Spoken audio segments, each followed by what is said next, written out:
নাসিক শহরটি পশ্চিমঘাট পর্বতমালার অংশ হলেও এর প্রধান পরিচিতি রামায়ণের পঞ্চবটী আশ্রমের সূত্রে, গোদাবরী নদীর পাশে। কিন্তু এর আর একটি পরিচয় ওয়াইন ক্যাপিটাল অফ ইন্ডিয়া নামে। কৌতূহল হচ্ছে তো এরকমটা হলো কি করে? ভারতে ওয়াইন বা মদ তৈরির ঐতিহ্য অনেক পুরনো, তবে আধুনিক পদ্ধতিতে প্রযুক্তির সাহায্যে যে নবতম ওয়াইন ইন্ডাস্ট্রি, তা হচ্ছে 1990-এর দশকের শেষের দিকে। রাজীব সামান্ত ক্যালিফোর্নিয়ার নাপা ভ্যালিতে কাজ করতেন। তিনি বুঝেছিলেন নাসিকের আবহাওয়া আর মাটি আঙুর চাষের জন্য একেবারে উপযুক্ত। সব ব্যবস্থাপনা করে ভারতে প্রথম বড় মাপের প্রাইভেট ওয়াইন ব্র্যান্ডের প্রতিষ্ঠা হয় 1999 সালে। এখানে আমরা যে সরকারি আবাসে আছি সেখান থেকে এখানকার দূরত্ব হচ্ছে 9 কিলোমিটারের কাছাকাছি। দুপাশে সবুজে সবুজ। বর্ষার পরে পরেই এই অঞ্চলে আসলে এই এক মজা। এই তো হাসিমুখ সূর্যের শাইন। তার মানে আমরা ঢুকে গেছি সুলা ভাইন ইয়ার্ডের চত্বরে। এই তো প্রধান দরজা। দরজায় কিছুক্ষণ দাঁড়াতে হলো। সিকিউরিটি টিকিট চেক করলো। আমাদের টিকিট অনলাইনে আগেই কাটা ছিল, 600 টাকা করে প্রতি মাথা। ছুটির দিনে এই টিকিটের দামই আবার 1000 টাকা হয়ে যায়। আমরা চলেছি এক অপূর্ব উদ্যানের মধ্যে দিয়ে। দুপাশে আঙুর লতার বাগান আর রাস্তার ধারে বাহারি গাছের সারি। আকাশ এখন মনে হচ্ছে এই বুঝি নামলো। একটা হালকা মডেলিং আলো চারিদিকে ছড়িয়ে আছে। একেবারে পারফেক্ট বেড়াবার আবহাওয়া। তারপর যেখানে যাচ্ছি সে সম্বন্ধে কোনো আইডিয়াই নেই।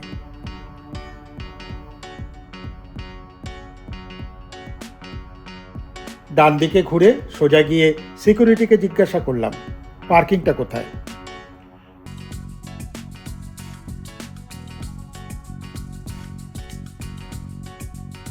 আসল কর্মকাণ্ডের হদিশ কিন্তু এখনো পাইনি।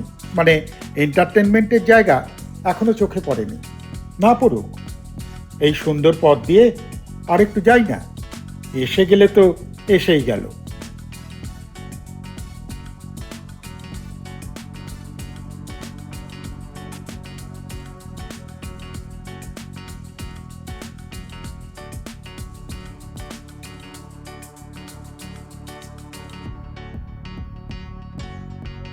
ওই যে সব গাড়ি দাঁড়িয়ে আছে দেখা যাচ্ছে, ওখানেই মনে হচ্ছে পার্কিং।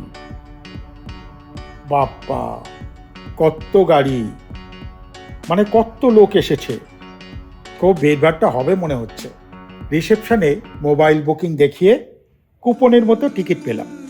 শুনলাম এই পুরো টাকাটাই এখানে ট্যুর, খাওয়া দাওয়া আর সুভেনির কেনাকাটার সময় রিডিম করা যাবে। বাহ, বেশ মজা তো। প্রথমে ঢুকেই বুঝতে পারলাম না কোন দিকে যাব।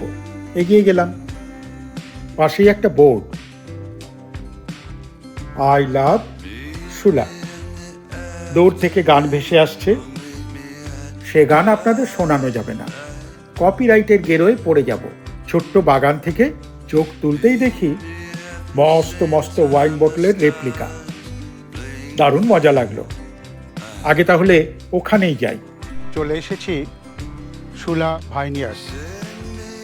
ওয়াইন ক্যাপিটাল অফ ইন্ডিয়া হচ্ছে নাসিক, আর নাসিকের গ্রেটেস্ট ভাইনিয়ার্ড হচ্ছে সুলা। সেই সুলায় আমরা চলে এসেছি। টিকিট অনলাইনে কেটেছিলাম, 600 টাকা করে পার হেড। পর্যটকদের জন্য সুন্দর করে সাজানো রয়েছে।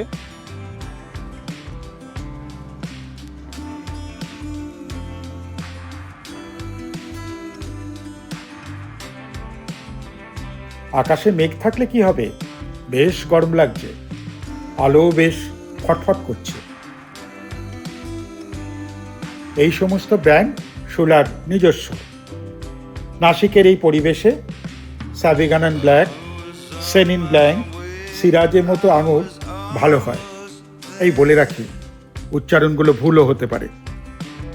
এই ধরনের আঙুরের চাষই এখানে করা হয়, আর তারই নির্যাস দিয়ে তৈরি হয় মহার্ঘ ওয়াইন।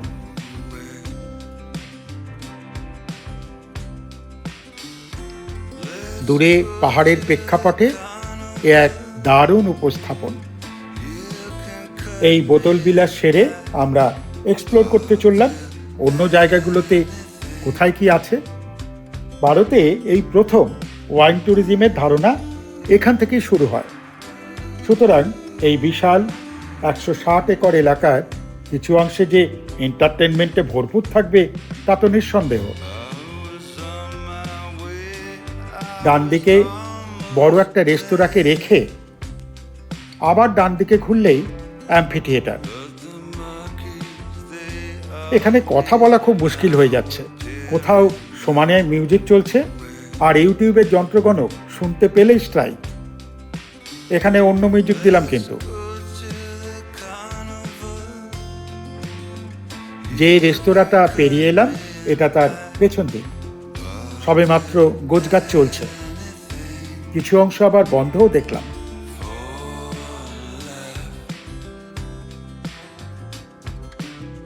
খোলা জায়গাটা দেখে মনটা ভরে গেল, যদিও এতটাই রোদের তাপ যে ঠিকমতো আরাম করে বেড়ানো যাচ্ছে না। তবু এক ঝলকের জন্য মনে হলো, আহা, যদি কলকাতায় এরম একটা চত্বর থাকতো। এখানে একটা অ্যাম্ফি থিয়েটার আছে, গ্যালারি। এই স্ট্রাকচারগুলো দেখে মনে হচ্ছে আরো কিছু হবে। এবার আমরা মূল দিকে চলে যাই।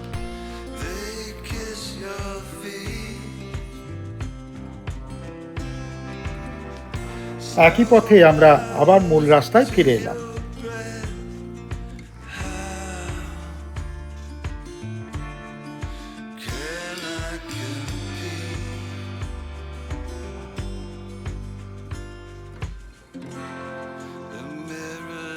এই চিত্রবিচিত্র ঘরটি সম্ভবত রেস্তোরাঁ। এখানে দু একটা রঙিন ব্যাটারি চালিত গাড়িও দেখলাম, হয়তো এখানকার স্টাফদের জন্যই। এসে গেলাম মূল কর্মকাণ্ডের জায়গায়। ভেবেছিলাম আঙুর খেতেই বেশি সময়টা কাটাবো, কিন্তু যা রোদ্দুর, ব্যাপারটা আপাতত খুব সুবিধের হবে বলে মনে হচ্ছে না। তাই এই সুশীতল ছায়াতেই এখনকার মতো আশ্রয় নেওয়ার সিদ্ধান্ত হলো। যত বাড়িটার ভেতরে যাচ্ছি গানের শব্দ তত বাড়ছে। ভালোই লাগছে, কিন্তু ওই যে আপনাদের শেয়ার করতে পারছি না। বুঝতে পারছি অ্যাম্বিয়েন্সটা ঠিকঠাক তুলে ধরতে হলে গানটা দরকার, কিন্তু কি আর করা। দরজার মুখেই আঙুর পেস্ট করার ব্যারেল, মেশিন সমেত। করিডোরটা সোজা চলে গেছে অন্য একটা রেস্তোরাঁতে।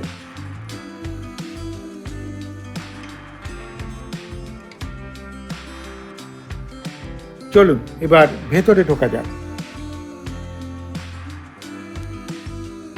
ঢুকে প্রথম অনুভূতি যেটা হলো, আহ কি ঠান্ডা। এরপর চারিদিকের মায়াবী অ্যাম্বার আলোয় চোখ বুলিয়ে ট্যুর অ্যান্ড টেস্টিং লেখা কাউন্টারে গেলাম। বুঝে নিলাম কোন ইভেন্টের কী দর, কিভাবে রিডিম করতে হবে বা বাড়তি টাকা দেওয়া যাবে কিনা, ইত্যাদি ইত্যাদি। তারপর বাঙালি না, সোজা গিফট শপ, সুভেনিরের ছড়াছড়ি। ওয়াইন সংক্রান্ত বিভিন্ন রেপ্লিকা তো আছেই, সঙ্গে বোতল, বোতলের স্ট্যান্ড, নানা ধরনের গবলেটস, টি শার্ট, শোপিস, ম্যাগনেট সব রয়েছে। দাম যে খুব একটা বেশি তা নয় কিন্তু।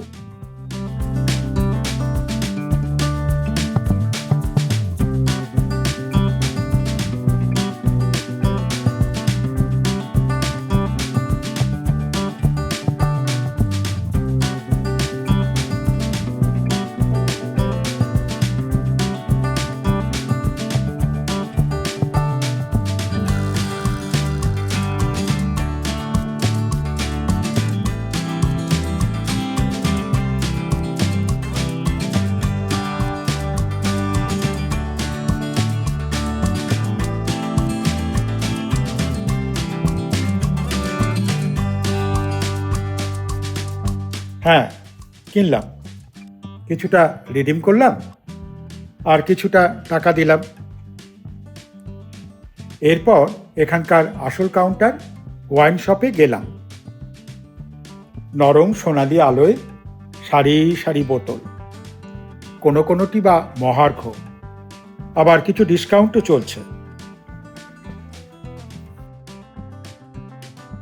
পাশেই রয়েছে টেস্টিং চেম্বার। কুপন রিডিম করে বা টাকা দিয়ে টিকিট কেটে গাইডের নির্দেশ মতো বেশ কিছু ওয়াইন টেস্ট করা যায়। আপাতত ওদিকে যাচ্ছি না, তবু উঁকি দিয়ে দেখলাম ভেতরে কি হচ্ছে। চলুন এবার ওপরতলাটা ঘুরে আসি। ওখানেও একটা রেস্টুরেন্ট আছে, তবে মূলত ওয়াইনই পরিবেশন করা হয় আর সঙ্গে আনুষঙ্গিক। আমার আকর্ষণ অন্য জায়গায়। এখান থেকে পুরো ইয়ার্ডটা পাখির চোখে দেখা যায়।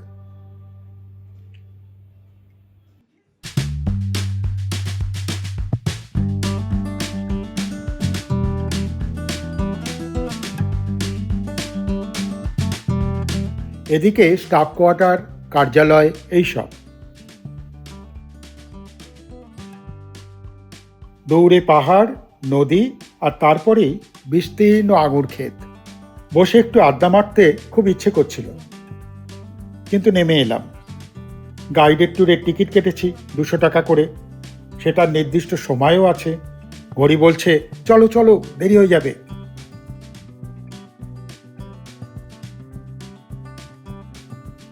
সব দিক বিবেচনা করে ওয়াইন টেস্টের টিকিট আর কাটলাম না। তবে এখানে এলে এটা মিস করবেন না। অভ্যেস না থাকলেও মজা পাবেন। ড্রাঙ্ক হওয়ার কোনো সম্ভাবনা নেই। প্রথমে একটা ছোট অডিটোরিয়ামে এই আঙুর সভ্যতার বিবরণ নিয়ে একটা ভিডিও দেখানো হলো। এরপর দল বেঁধে গেলাম ব্রিউয়ারি ফ্যাক্টরির ভেতরে। এটা একটা মডেল মাত্র, আসল কারখানা অন্যত্র। তার সিকিউরিটিও বেশ কড়া। গাইড আমাদের বোঝাতে লাগলেন কিভাবে আঙুর বাছাই হয়, পেশাই হয়, রস বের করা হয়, কিভাবে পিপেতে ভরে তার বয়স বাড়ানো হয়, সংরক্ষণ করা হয়, লেবেলিং করা হয়, এই সব। এছাড়া যদি প্রয়োজন হয় রঙও মেশানো হয়।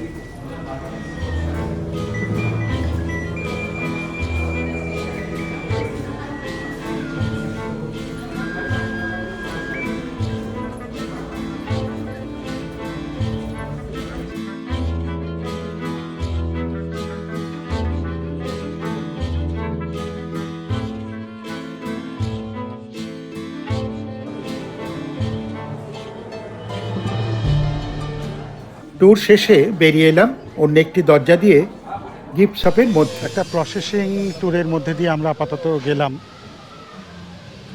বিভিন্ন জায়গায় বোঝানো হলো কত রকম মদ হয়, কীভাবে হয়।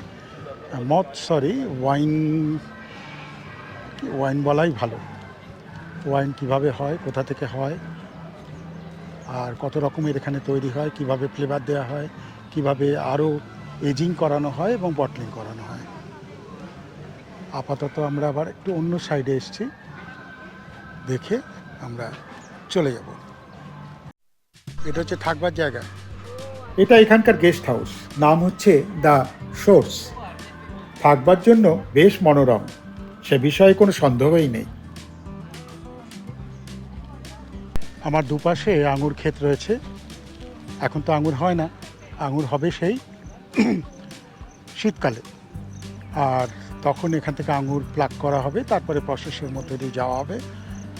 এই হচ্ছে চতুর্দিকে আঙুর ক্ষেত, শুধু আঙুর ক্ষেত, আঙুর ক্ষেত। দূরে যে বাসটা দেখা গেল, এটা এখানকার স্টাফদের জন্য। এখানে আসার জন্য অথবা ভাড়া করা ক্যাব ছাড়া কোনো গতি নেই।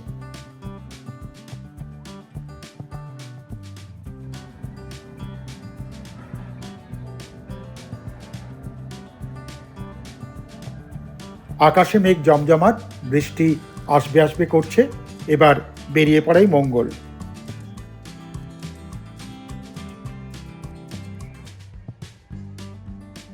কিন্তু পেটে কিছু পড়া দরকার।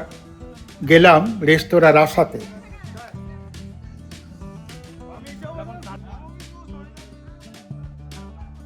লস্যি আর দোসা দিয়ে লাঞ্চ সারলাম।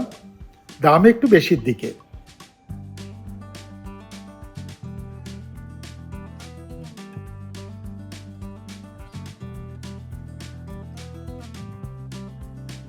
এবার ফেরার পালা। শেষে ব্যাপারটার একটা সংক্ষিপ্ত সার দিয়ে এই পর্ব শেষ করব। শুলা ভাইনিয়ার ছেড়ে আমরা বেরিয়ে যাচ্ছি, বৃষ্টি পড়ছে, দেখি গাড়িতে উঠতে পারলে ব্যাস চুকে যাবে। যেটা ইনফরমেশন সেটা বলি, 600 টাকা দিয়ে যে আমরা অনলাইনে টিকিট কেটেছিলাম, অফলাইনেও এখানে এসে টিকিট কাটা যাবে। এটা কিন্তু অ্যাকচুয়ালি এখানে রিডিম করা যাবে। নানা রকম এখানে অ্যাক্টিভিটিস আছে, যেমন ওয়াইন টেস্টিং আছে, ট্যুর আছে, ট্যুর অ্যান্ড টেস্টিং আছে, hotel, gift shop, bottle shop, যে কোনো জায়গায় আপনি এটাকে রিডিম করতে পারবেন। অর্থাৎ 600 টাকাটা আপনার এখানে এন্ট্রি টিকিট হিসেবে নেওয়া হচ্ছে বটে, কিন্তু সেটা গিফট হিসেবে আপনাকে ফেরতও দিয়ে দেওয়া হচ্ছে। এটা হচ্ছে ইম্পর্ট্যান্ট।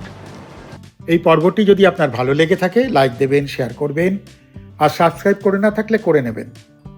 পরপর অনেক ভিডিও রেডি হয়ে আছে, আসতে থাকবে। ভালো থাকবেন, সুস্থ থাকবেন, বেড়াতে থাকবেন। ধন্যবাদ।